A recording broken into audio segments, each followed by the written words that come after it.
Welcome back to R&R Time with Ruben and RyLee. We both winked. So dumb. Okay. Got a crazy 3-year-old, and I will say this is without a doubt. I know everyone says, "Well, you probably thought that with your other kids; they were No, crazy as well." absolutely No, this not. is we know for a fact that this is our hardest 3-year-olds we've ever had.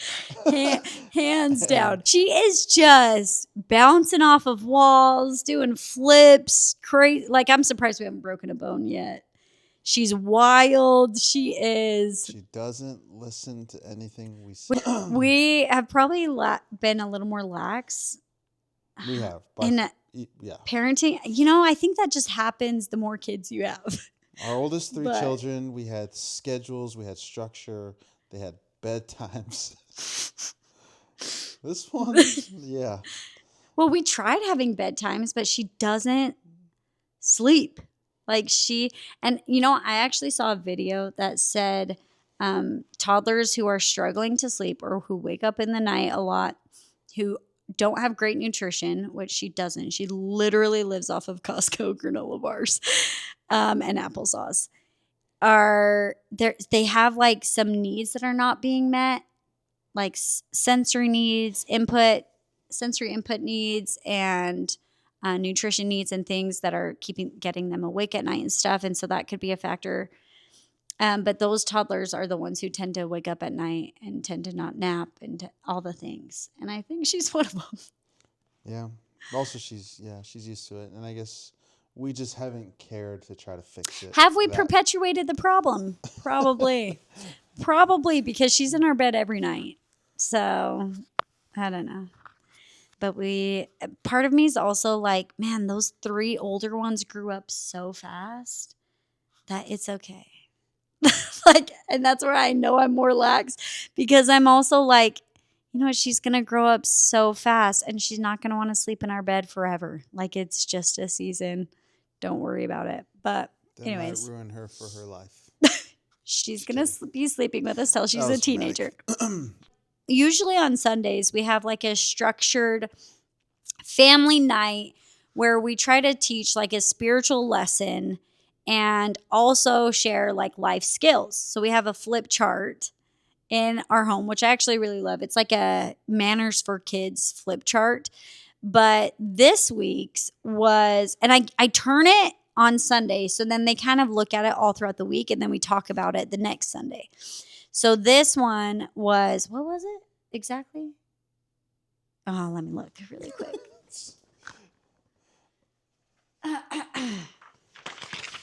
Be a problem solver. Be a problem solver. Okay, that's what the flip chart said.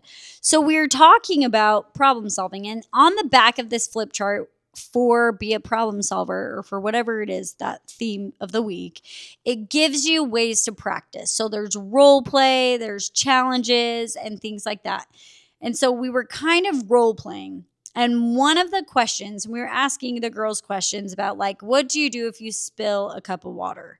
So the idea is to be a problem solver. So be proactive and take care of it. If you spilled, that's okay. Accidents happen, but just clean up the mess, right?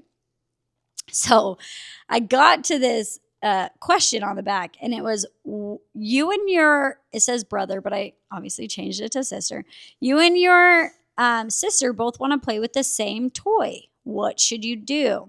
And we got that question, and we actually had a scenario of this happening with our 3-year-old and our 9-year-old yesterday. So yesterday they were playing with blocks, and they were playing with like the magnetic blocks, and they were making a house for dragons. They had dragon figurines. So they've been doing that on and off for the whole week, actually. So yesterday they were doing that, and we have this one magnetic block that's a door. It's pretty cool. It's like a block that opens up, and Emily, our 9-year-old, was playing with that block, and so our 3-year-old wanted it. So she was like screaming for it, yelling at her. When that didn't work, she took a different toy, a different block, and hit the 9-year-old with it, like hard. in the face, Yeah. right? Made her cry. Made her cry. So our 9-year-old's in tears. Our 3-year-old makes our older girls cry Always. all the time. Always. Oh, so She's a little beast. So anyway, so she was crying, and we had to have a conversation about how that wasn't an appropriate response, right? So today, when I saw, okay, be a problem solver, what if your sister has a toy you want? I'm like, okay, let's act it out. Well, when you act something out with a 3-year-old, it's real. Like, she does not understand role play, right? Should have thought that one through. So I'm like, Elsie, she's our 3-year-old. I'm like, pretend you want this toy. My bad. I picked a dragon toy that she's been playing with all week. And so she wanted it. And so I gave it to Emily because they're the two who had the confrontation. So I gave it to Emily and I said, Elsie, you want this toy from Emily. And she lost it.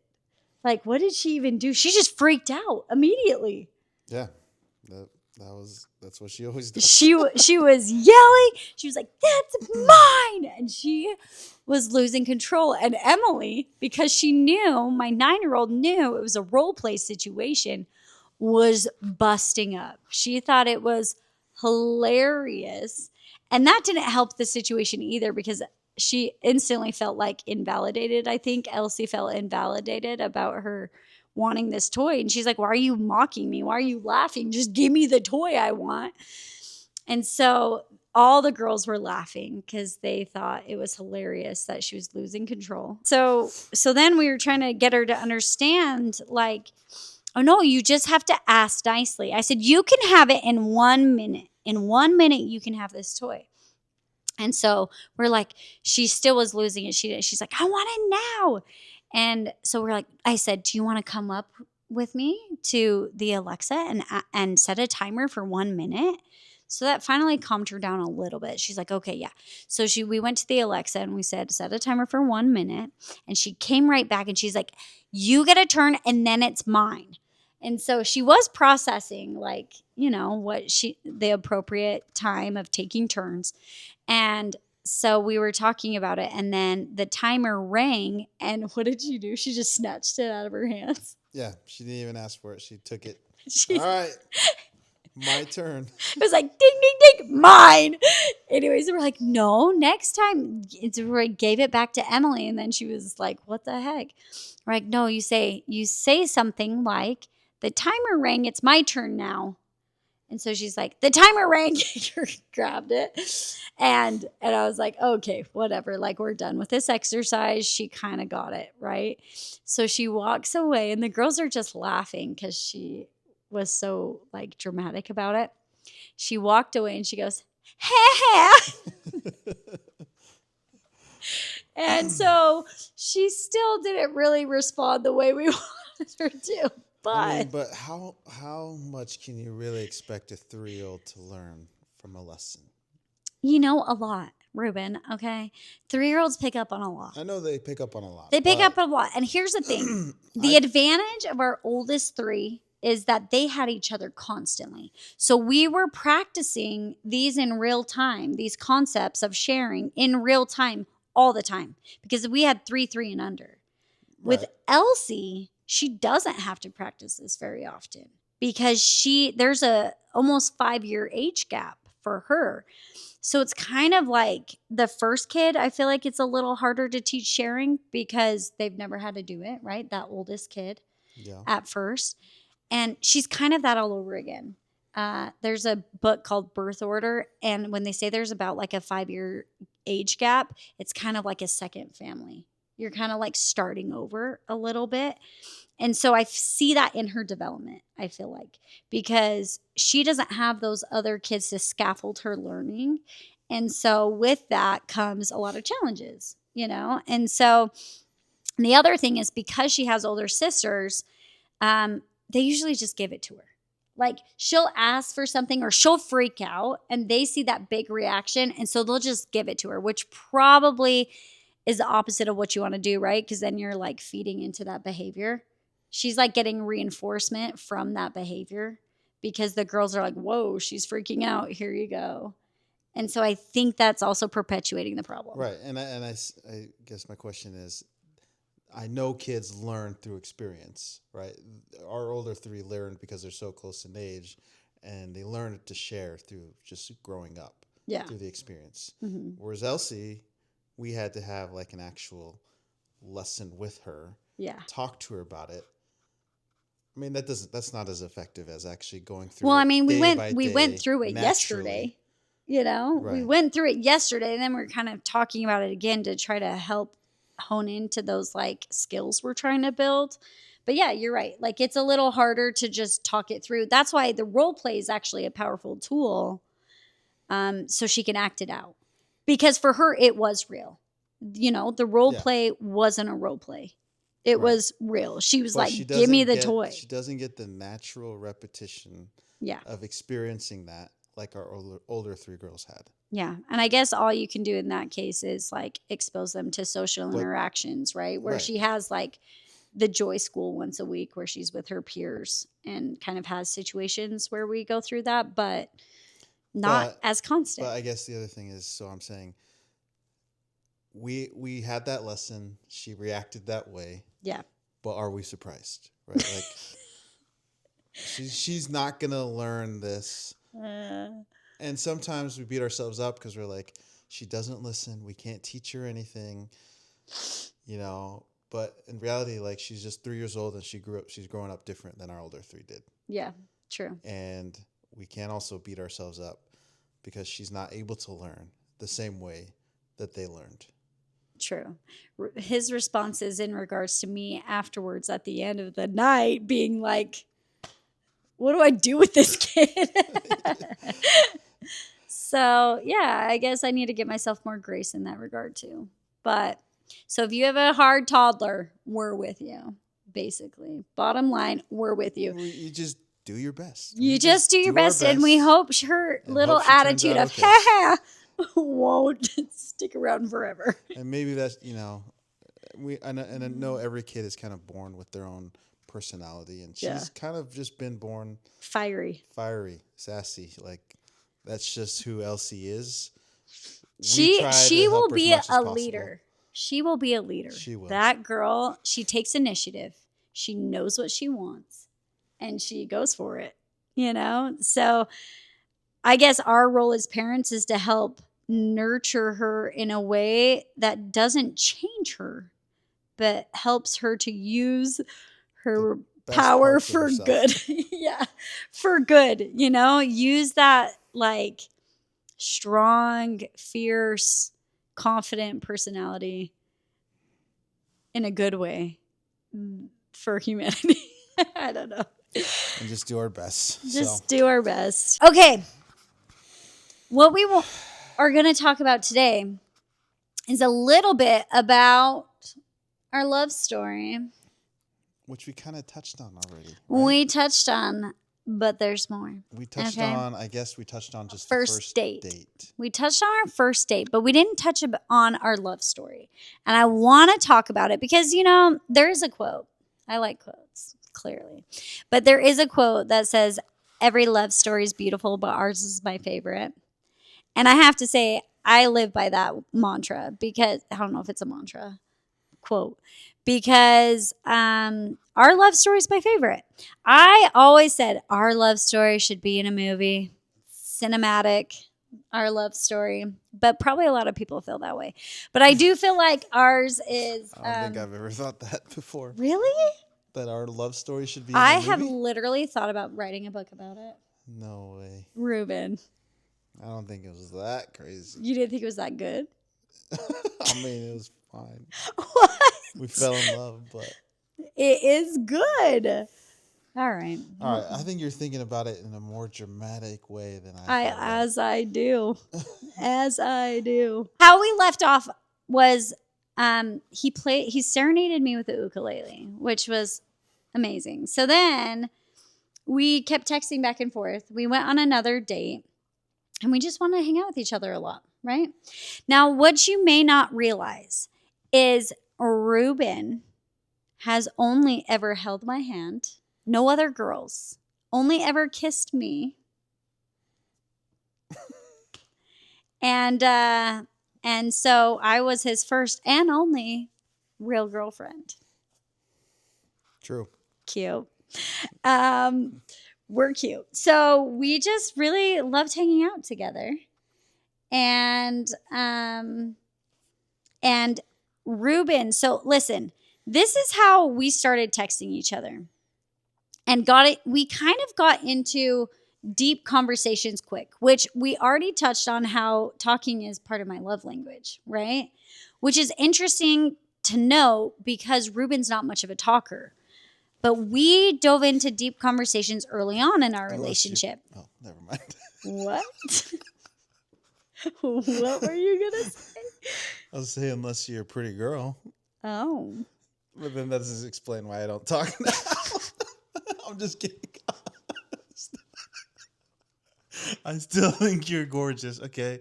I still think you're gorgeous. But you know how the internet would eat me up for that? Like, people who aren't kind, they would, like, piggyback on that. That's rude. It's saying get out. It's easier to do get out when you just met a girl. Actually, I changed my mind. I do want to have a podcast by myself. Okay. Okay, so what I was saying is we actually had deep conversations early on. And this is why. Because I had heard of Ruben. So Ruben was kind of the talk of the school. Because this kid was a football star. And everyone knew it. They knew Ruben Matangi was a star. And I believe, was it your sophomore year you were receiving letters from universities? Don't. He's humble. No. Let's be real. Be real. Don't bring that up. Okay. He's being modest. No. So his sophomore year is when he started receiving letters from colleges who wanted him to come play football for them. He was nothing serious. Nothing like what it's like today. So. Well, anyways, today's just move different. on. Anyways, no, this is part of the story. What position did you play? Running back. I was a running back. He was a running back. So played some defense. He's super fast. He's big and fast. I had heard about Ruben because he got injured and couldn't play football. And so I heard of him, but I didn't know exactly why or what happened or all the things. So when we first started texting, I asked him, I said, if it's not too personal, I'm just wondering what happened. And so that's when you explained to me, well, maybe you explain what happened, actually. I was actually playing defense when this happened. I went and I tackled someone, and I was on the ground, and I couldn't move. It was the weirdest thing. I was staring up into the sky, and I literally could not move my legs or my arms or any part of my body. And I sat there for probably 30 seconds before I could actually get up. I started to get some feeling in my arms. I stood up. My legs were wobbling. And I'm just like, okay, I can't walk. I got down on my knee, and I just waited there until I could get some feeling back in my legs. And I know this happens a lot, actually, to football players where they get a stinger and keep that. And they just can't move. You know, football's a dangerous sport. You get hit in the head, and it can mean life or death sometimes. But luckily, it didn't injure me too bad. But I had a doctor, one of the doctors, orthopedic surgeons, good family friend of ours, was in the stands, had seen what had happened, saw me wobbling, saw me shaking my hands off. He came down, told my coach, hey, take Ruben out. He was an orthopedic surgeon. I don't think Ruben should play. You know, just take him out. It's fine. The game will be okay. Just let Ruben sit out the rest of this game. Oh, I thought it was in a practice. No, Vils was in a practice. It was during a game, and anyways, the next day, Saturday, he had me go in and get an MRI done, and we found out I had spinal stenosis in my neck, spine area. And he says, you are lucky that your cord did not get pinched, that you're not paralyzed, and he's like, you should not be playing contact sports. Ever again. Ever again. So he was told to not play contact sports ever again. And to the point where he was so good that wasn't it your coaches like paid for you to go see a specialist in Salt Lake? That's true. So he Just had, to help me out. Yes. yeah, just to help you out, Wanted get me a to second opinion. He went to some specialists in Salt Lake and they said the same thing. They said, you should not be playing contact sports. You could be paralyzed from the neck down. This is very serious. You should be done. And so Ruben told me this, and I was just like, oh man, that's so intense, right? So we had talked about it a little bit, right? And then when we started dating, it was in the summer. Well, fall comes around and football season starts. And this is Ruben's first year not playing. But he was kind of like, his coaches were cool. He was very involved with the team. You were almost kind of like a coach somewhat to the team. They really let him kind of be like, he led the cheers, like the chance to come out on the field. He led the team. He ran out in front of the team. And Yeah, I basically couldn't get away from it, right? Like those were my friends. I didn't hang out with anyone else. that's all he And knew. so I'm like, I might as well go to practices after school. Yeah, and your coaches participate. like you're part of the team. I did all the running drills. I did the conditioning. Yeah. Just nothing with pads. And I stood there on the sideline and I supported. He stood there every single game. You traveled with the team. Every game he went out and he was supporting the team. And we every single game after the game, we would sit in his car together and he would cry. And if you know Ruben, that's actually doesn't happen very often for him. But it happened every single game. It happened every Friday night. And because he just wanted so bad to be able to play. And it's a little bit different too because he's a first generation American. And in his mind at the time, college was only possible through football. And that was his plan. Football was the plan. And it got taken away from him in like an instant. And so when we were talking about it, his parents kind of said, you know what? You can decide if you want to play. They kind of gave him an option. And they said it would encourage you to pray about it, but you can decide if you want to play football or not. And so he asked me, and this was early on still in our relationship. Like, I don't even know if we'd kissed. I don't think we'd even kissed yet. And he asked me, what would you do? If you were me. Pretty sure we kissed. I'm pretty sure we hadn't at that point. But he asked me, if you were me, what would you do? And it caught me off guard because I'm like, I have no idea. Like, I don't know how much you love football.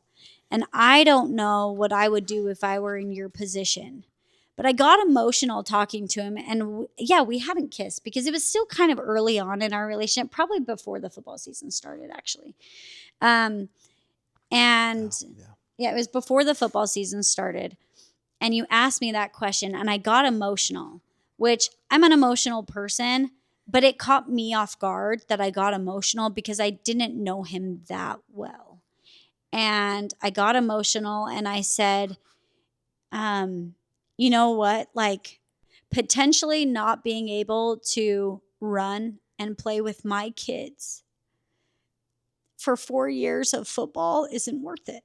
Like, it wouldn't be worth it to me to risk that, to risk being able to run and play with my kids. And I got emotional about it. And like, looking back, it's cool to think because I didn't know at the time when I was talking about that I was talking about our future kids. And so, anyways, Ruben said he went home that night and knelt down and prayed and decided to give up football, to not play again. And he came back and told me that.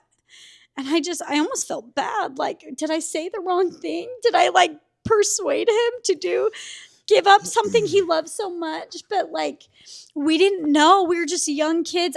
When we were dating, I was 16 and he was 16. 16, yeah. We were 16. No, I had just turned 17. Oh, just turned 17. I was You were 16. about to turn 17. So we were 16 and 17, and we didn't know at the time that we were talking about our future family. And so that just makes me emotional. But then every Friday night, like our relationship continued and we were dating. And every Friday night, I'd sit in the car with you as you'd cry about football. And it still makes me emotional because I know how much football meant to you. And because I experienced that heartache with you, like I watched you struggle through that. And like as a kid, right? That's all you had. That was everything.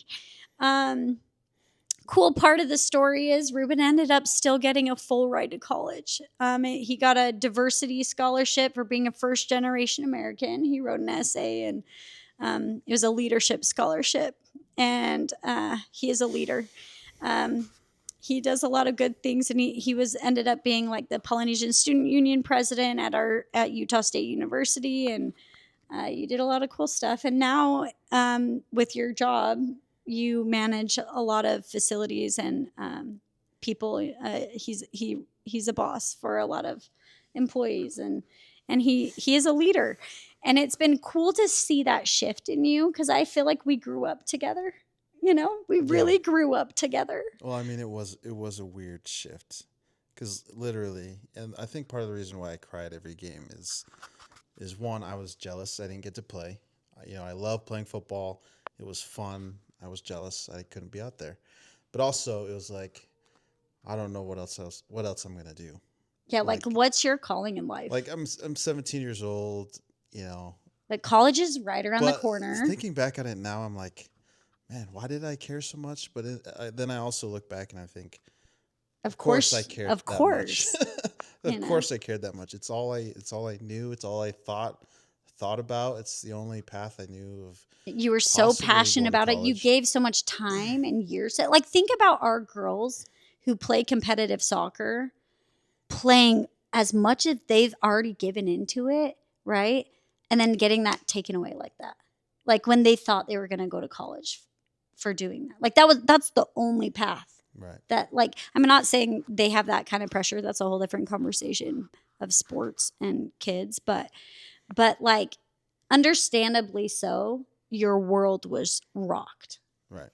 And I understand why I cared so much, but also like you just learn that perspective really helps with things, my perspective now, if I would have had the perspective that I do now, if I could have had my mind now, then I wouldn't have been so emotional. I would have been right. And I think though sometimes, just thinking about lessons now, like we go through things, but if we could just think about like down the line, would I feel this way? What are the things? Step back, take a broader look at what you're going through, and it helps, And so, anyways, I used to think, man, why did I care so much? Why did I care so much about football? But you got to give yourself grace for that because, like, understandably so, you cared about it. It was the way to have a future. Yeah. And I did get lucky. I still got a scholarship. I will say I was lucky. There's a lot of luck that has happened in my life. He would call it luck, but it was definitely luck. It's also God. It's also right, okay. God. Yes, God's hand. Honestly, God's hand has been in it, in your life, in my life, in our relationship, all along the way. Right. Okay. Yes. I mean, I guess I shouldn't say luck. Yeah, I would say prepared. It's God. God prepared me for that moment, and it was called an educational opportunity scholarship. Yes. And I don't even remember how I heard of it. I think I knew someone else that was applying for it. God. Stumbled upon it. And I'm like, okay, I was one scholarship he applied for. Halfway through my senior year, I'm like, I haven't applied to any colleges. I haven't taken the ACT yet even. I haven't applied for any scholarships. But then I'm like, you know what? I should probably do something. And it was actually like the week of the deadline. I think the deadline was like February 1st. And I turned it and I heard of it in beginning of January. And I turned in my application like the last week of January. I wrote my essay. You know what? I think one thing that helped was I shared my experience in my essay of like this is how I thought football was how I thought I wanted to go to college, and it was lost. You know, and I was trying to do all I could to still get there, and I did write in there that like even if I didn't get this scholarship, I was gonna try to find another way. Like Yeah. I felt that determined, and I think maybe that's what helped me get it. No, Is for sure. they saw that like I was gonna try, even though I was late and I didn't try earlier. I had You were come to going to realize figure out a way. You were I going come to to realize figure that out I a way. needed it, and I was gonna figure out a way. Um, but I think that also showed, because it was a leadership scholarship, I think that also showed the leader in you, right? Probably before you realized it yourself. Because, like I said, we kind of grew up together. So, watching him shift from like, I'm not even really smart, like, I don't even know if I'm that smart or like a leader or whatever, to be like, oh, like, I'm like actually getting 4.0s. Oh, I like actually can do this. I actually can be the Polynesian Student Union president. I actually can put on a huge luau and raise money for an organization and pull up and meet with people and share, go to high schools and share about how other Polynesian students can go to college. Like, you did that. And I think that's been fun to watch, because also look at what you're doing now. Like, you are a leader, and you didn't even realize you were until he was kind of in it, and he gained that confidence throughout the journey, which has been fun to watch, because initially you didn't even know of that potential, right? It was like that untapped potential. But I think it's really cool that Vanessa saw that in you. She saw that in you. She gave you that scholarship, and so many doors have opened for you in leadership roles. And God knew what he was doing. You may have lost football, but you gained so much other things. And we even talked about this. Like, the school I was going to, Utah State University, I for sure was going there because I was a diehard Aggie. Wouldn't have been the same school you were going to play for football, most likely. And who knows if we would have ended up together or not. But Who knows if I would have even gone to college playing football? I just thought I wanted to. you would have. You would have. Anyways, part of the reason I wanted to share that story, well, one, because I feel like it's a good story. I do feel like it's a cinematic story. But also, I wanted to touch on, like, our relationship kind of started out with a trial. And I find that interesting because of I'm, a lot of, I'd say every relationship, every marriage goes through trials, right? They go through trials, but I feel like we needed almost that foundational trial experience to prepare us for the trial of health that I've gone through these past few years. Um, so with your trial, it was kind of like I was the one on the outside, right? And then trying to help you through that in whatever way I could.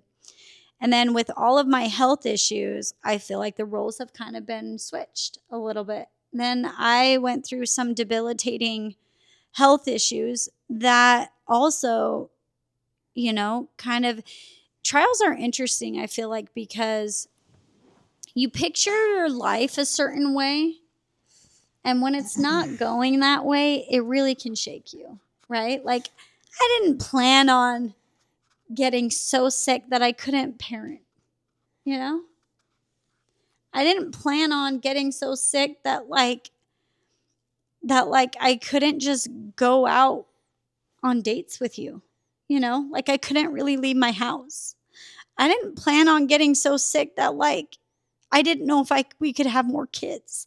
Like, there are so many things that have gone on through this trial that we've had to navigate together. And I will say that I do feel like, I don't know if you feel this way, but I feel like our relationship is so much stronger because of it. Yeah, absolutely. And I don't know, what ways do you feel like our relationship's grown because of, like, trials? Um, it's a good question. I mean, obviously, going through a trial makes you stronger. I feel like most people that have gone through trials realize that. Just that. I feel like it can make you stronger or it can break you. Like Right. it Right. goes one of two ways. Like you experience hardship, especially in marriage, and it goes one of two ways. But Either when you're you, but coming when out you, stronger or you're coming out broken but when you or get both. through, but when you get, if you get through a trial, or when you get through a trial, Or sometimes you don't get through it. or sometimes you're not through it yet. Yeah. But I feel like when once we did get through each of your trials, because it's happened multiple times through our marriage, I'd say it right? never ended. Okay, I guess it never ended. But There's better there's times than stages. others. There's been Yeah. stages. Yeah. You know, and I feel like after each stage, I guess we realized, okay, we were able to do it. Right? We're still here. We were able to do it. And then it's gotten there's just I don't know. I don't know what else Well, I've how would learned you say really. that's helped our relationship? Like in what ways? Maybe specific examples. Or... I guess just knowing like what you need, I've learned, um, knowing how I can help. Because I guess early on it was kind of like I don't know what to do. Yeah. Like I can't help you really, Yeah. other than maybe clean the house or take care of the kids, which is huge. Yeah. I know. But anything else, I couldn't take the burden away from you. I couldn't make your skin feel better. I couldn't do any of that, and I felt helpless, or I felt like I wasn't helpful, right? Mhm. And so I guess I learned that even those little things that I was doing, was still something that was helpful for you, right? And so So you learned how to serve me. I learned how to serve you. I want to back up just slightly and just give a brief explanation of what this is, what we're talking about, because maybe somebody's like just listening to this episode has no clue what we're saying. So I've just experienced a really intense skin condition where my skin kind of goes in cycles of I developed like a red rash all over my entire body, and this has not been my whole entire life, which some people think, oh, she's just like had extreme eczema her life, which is not the case. This came about just within the last 6 years. Like 6 years ago, I started getting a red rash all over my body. And the red rash is interesting because it feels pretty raw.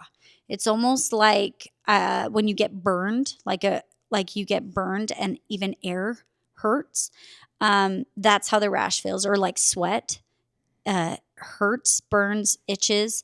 It's very sensitive. Like getting into the shower in the mornings will burn.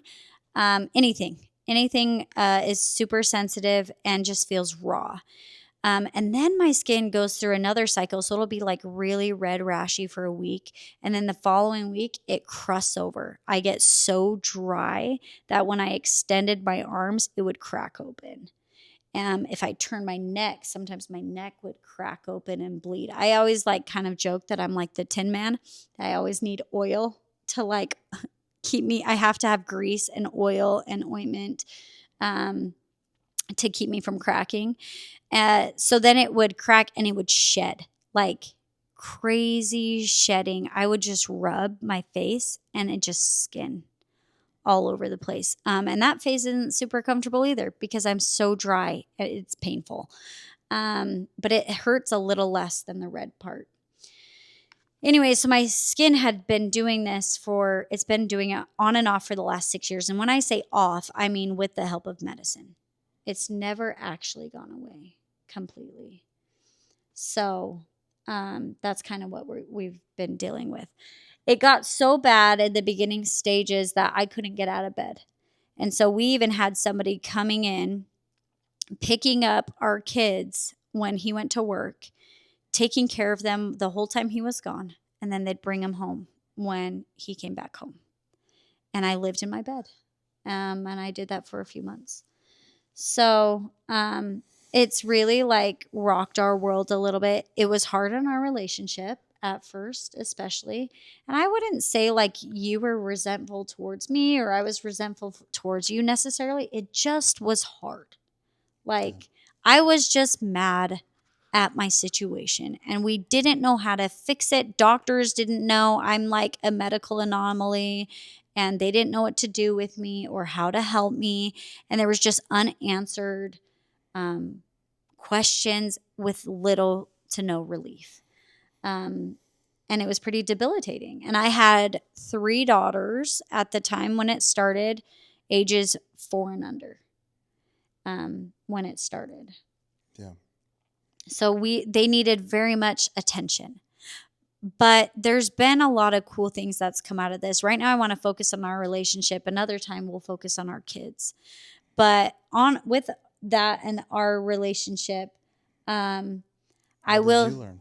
Well, I've learned a lot of things. Are you saying in our relationship? Yeah. I mean, you asked me that question. What did you learn? So let me give some context. When we first started dealing with this, we had just moved to Las Vegas. And no, I don't believe it's Las Vegas, although people will ask, because it kind of started getting worse prior to moving here. But we had just moved to Las Vegas. Ruben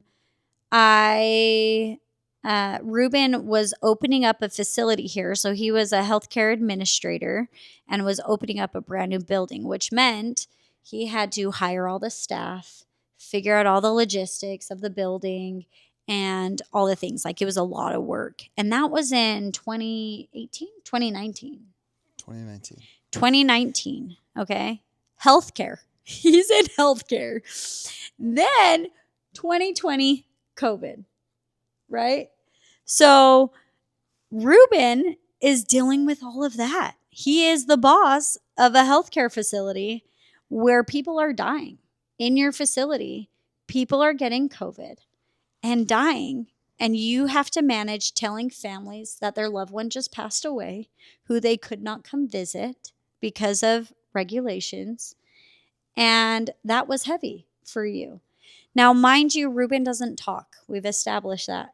He doesn't talk very much. And so he could have been and was carrying the weight of the world on your shoulders without releasing to me or anyone, right? You weren't really coming home and dumping. You were just carrying. And I think the hard thing about it, and a lot of his employees probably had no idea, that you would go to work, take care of all of that, come home, and literally take care of everything at home. I was not helping. I couldn't. He had to come home to a wife who was stuck in bed. He had to take care of 3 little babies, feed them, change them, bathe them, get them to bed, all the things, while I did nothing. They'd come in and kiss me goodnight, and he did all of it. And then he'd do it again. And it was really hard. And I hated being the service project. If you know my personality, I want to be the one to be out there. I want to be the one to serve. I want to be the one to like go talk to people and be out there. And I was stuck at home. And I couldn't really do anything for anybody else, let alone our kids. I was doing bare minimum. I often would direct my kids. And if you're someone who've dealt with chronic illness in any form, you maybe can relate to laying on the couch and directing your 3-year-old, 4-year-old as to like, get down that cereal, get a bowl over here, should pull a chair over, should grab all the things, should make her little sisters, because cereal, because we had 3 girls, again, 4 and under, should make them some food, grab some milk out. And that explains why our oldest is the way she is. I feel like that could be a whole episode, but that explains why our 11-year-old is so responsible. She's had to do it since she was 4, and I have a lot of guilt and feel bad about that.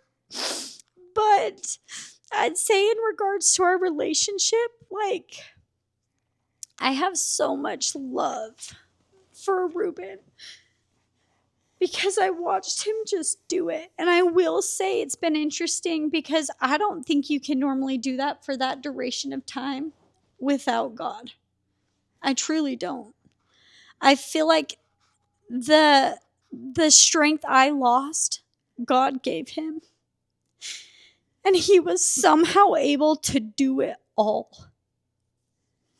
Like, provide for our family, take care of all the kids, make the dinner, clean the dishes, clean the house, do the laundry, literally everything. You did it all. And so that alone, I have so much love for you. Just the way you handled it all. But I also saw how it was hard for you. Because there was a time in particular, because again, he tries to shield, I think he tries to shield me a little from these emotions. Which kind of breaks my heart a little bit. But I think you try to protect me from that. And there was a time like a year or maybe 2 years into it, into all the health issues, when you just broke down. And I hadn't seen you break down like that in our marriage. I think maybe one other time for a different reason. But in our marriage, I hadn't seen that. And you just broke down, and I just knew you had been carrying the weight of the world on your shoulders for a long time. And you were just kind of in that, like, I don't know, I can't speak for you, but I feel like you were kind of in that, like, when does this get better? You know, because I was like, this is really rough. You know, like, this has been really hard. And my wife actually doesn't do a lot. And I'm sure, like, there's some resentment. Like, even though deep down, you know, like, there's a reason, I'm sure there's a little resentment of like, man, why are you laying on the couch again? You know, or at least I feel that. But maybe that's more me projecting. Yeah, I feel like that's more you. And I'll be honest, like, even when that was all happening, especially when it first started happening, I don't feel like I ever, in my mind, and again, maybe this is because God gave me the power, right? I don't feel like I was ever in my mind thinking, man, my life is really hard. Yeah. You know, like, I have to go to work. COVID's a lot. There's so much going on. And then I have to come home and cook, clean, whatever. I never felt like that was hard. Yeah. Maybe it was because I knew you were going through something harder. And that's why I just thought, this is just how it is right now. Yeah. Like, that was literally my mindset. It's just like, okay, this is what it is right now. You know, we just do it. And I feel like that time, if I'm thinking of the right time, when I did break down, I feel like that, and I do cry sometimes, but I don't feel like, and maybe this is my own issues I need to deal with. I don't feel like I'm ever like holding stuff in and then eventually. Like it comes out. Right. Like, maybe I am, but subconsciously, like, I don't feel in the moment that I'm holding anything in. Yeah. You know, I don't feel like. But I think you were. Like, yeah, and I wouldn't say like sense, intentionally or anything. I think it just all hit you like, man, this has been a lot. True. Yeah. You know? Right. But in the moment, I do feel like, and you're right, God has supported me and has given me strength to where I haven't felt like I was struggling in the moment. Yeah. And then maybe at that time when I did break down, it was because I just looked back and thought, wow, I've done a lot and I've gone through a lot right now. Yeah. Like, actually, like, I think there was a lot of focus on me, but it's like, you're actually going through this too in a different way. Without realizing it even in a myself. Different way. Yeah. I don't think you realize, but it's like, no, you've been experiencing this too. Maybe a different experience than me. And I think that was the hard thing for me too, is it felt very isolating and lonely, and probably for you in a different way, because I'm like, even though we're married and we're like experiencing this together, we're actually experiencing totally different things too, because he has no idea how I feel, and he can't, like, he can't feel what I'm feeling. You can't understand this illness to that extent, right? And I think that felt a little isolating, but it also like brought me closer to my Savior, because he was the only one who could know. He was the only one who actually knew. And for that alone, I wouldn't change it. Like, don't get me wrong. I'm not one of those people who are like, grateful for their trials. Like, don't get it twisted. I'm not saying I'm like grateful for my trials in that sense of like, I would do it again. I don't really want to do that again, but I'm grateful for the things that came from it. And one of the things is my relationship with my Savior, Jesus Christ, is a lot more personal and intimate. The other thing is my relationship with you, I feel is so much better.